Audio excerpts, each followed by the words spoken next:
Upaya dalam menekan kasus COVID-19 tak henti-hentinya dilakukan pemerintah bersama stakeholder lain. Salah satu cara yang kembali dilakukan pemerintah adalah dengan penerapan PPKM Mikro. Guna memastikan posko PPKM beroperasi dengan baik, Wakil Wali Kota Palembang Fitrianti Agustina meninjau langsung posko PPKM yang berada di Kelurahan Tangkatakat, Kecamatan Seberang Ulu 2 Palembang pada Kamis 22 Juli 2021. Dalam peninjauan ini, Wakil Wali Kota Palembang memastikan ketersediaan dan kesiapan tenaga kesehatan, obat-obatan, dan penyiapan isolasi mandiri.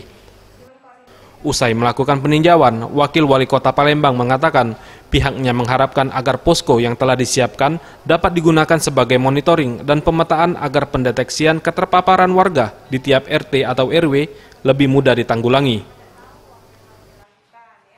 Dalam memasuki peningkatan laju kasus aktif COVID-19, Pemkot Palembang kembali memaksimalkan peran posko pemberlakuan pembatasan kegiatan masyarakat yang tersebar di 18 kecamatan dan 107 kelurahan.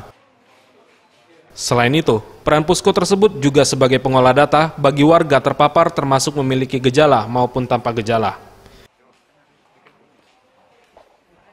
Karena penyebaran COVID ini kan harus betul-betul kita batasi atau kita rem atau kita perkecil ruang lingkupnya. Oleh karena itu dengan adanya posko ini, yang kita harapkan data-data yang masuk itu lebih cepat sehingga kita langsung bisa berkoordinasi dan memetakan di mana kegiatan atau terjadi penyebaran COVID ini, dan setelah itu kita isolasi.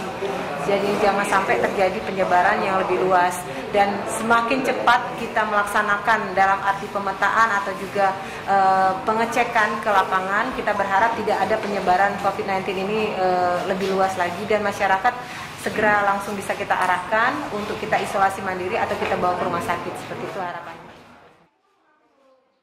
Tim Liputan Sriwijaya TV.